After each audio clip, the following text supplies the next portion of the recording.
అచ్చమైన నికార్సైనటువంటి ప్రజా కార్యకర్త నిరూపించుకొని అంచెలంచెలుగా ఎదిగి ఇంతకుముందే ఆయన చెప్పినట్టుగా అనేకమైనటువంటి పదవులు ఆయన చూసినాడు. పదవులు ఆయన కొత్త కాదు. బ్రహ్మాండంగా శాసనసభ్యుని గెలవడం, మంత్రి పదవులు అలంకరించడం, అనేక రంగాలలో అనేక రకాలుగా పనిచేయడం అంతా కూడా మీకు తెలుసు. నేను కొత్తగా చెప్పే అవసరం లేదు. నేను ఒక్కటే మాట మీకు మనవి చేస్తా ఉన్నా. జీవన్ రెడ్డి గారు నేను మొన్న కలిసినప్పుడు ఒక మాట అనుకున్నాం. మేము ఎట్లా ముందుకు పనిచేద్దాం ఏంది, మేము ఇద్దరు మూలకోలం అనుకొని ఒక కుటుంబంలో అన్నదమ్ములాగా పనిచేద్దామని చెప్పిన నేను. ఇంత ప్రేమగా అంటే మనం కుటుంబంలాగా ఈ పార్టీకి బ్రహ్మాండమైన ఒక పిల్లర్స్ లాగా పనిచేసి ముందుకు తీసుకొని పోదామని చెప్పి నేను చెప్పడం జరిగింది. ఈరోజు పార్టీలో వారు చేరిన వెంటనే చాలా బ్రహ్మాండమైనటువంటి మనకు ఒక ఊపు వస్తూ ఉంది.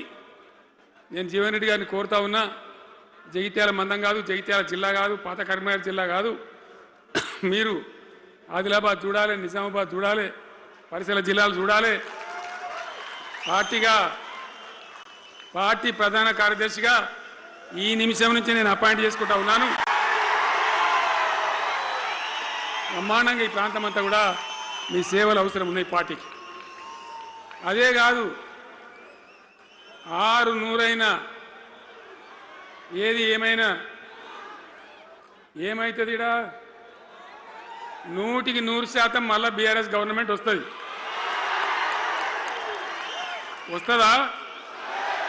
వస్తుందంటూ చేయలేవట్టుంది. ఒకసారి కెమెరాలు కడ దింపురా బాబు,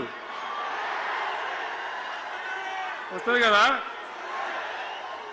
ఇవాళ జీవన్ రెడ్డి గారు పార్టీలో బాబు కౌశిక్ రెడ్డి జర ఆగబట్టు వాళ్ళు.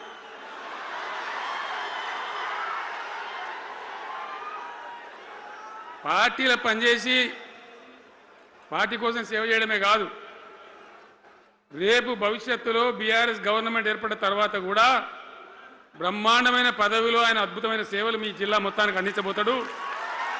తెలంగాణ రాష్ట్రానికే ఆయన సేవలు అందించబోతాడు. ఇది నా మాట, కేసీఆర్ మాట అని నేను జగిత్యాల గడ్డ మీద చెప్తా ఉన్నా. నేను ఎక్కడన్నా మాట ఇచ్చినా అంటే తప్పలే. కాబట్టి జీవన్ రెడ్డి గారిని మీరు జగిత్యాల మందం మీరు యుద్ధం చేయాలి. యుద్ధం చేసేదానికి ఆయన ముఖాబిలా మనిషే లేడీడా, మీరు సరిపోతారు. ఆయన నాకు అప్పచెప్పాల బయట పనిచేయడానికి. కరెక్టే కదా? అట్లే చేద్దామా? అట్లే ముందుకోదామా? జగిత్యాల యుద్ధం మీ వంతు, తెలంగాణ యుద్ధం మా వంతు. ఓకే కదా?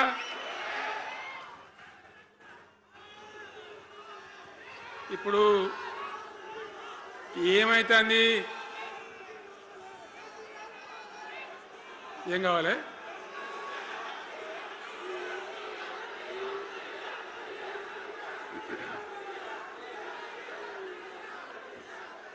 గింతే మనది మనం అనుకొని పోదాము. మరిగా బంద్ చేయండి బాబు. మీరు ముద్దుమంతులకు చెప్పండి వాళ్ళకు. తెలంగాణ చాలా భయంకరమైన పరిస్థితులలో ఉండే. దుఃఖం వచ్చేది, ఏడుపు వచ్చేది. ఎమ్మెల్యేలుగా ఉన్నా ఏం చేయలేని పరిస్థితి.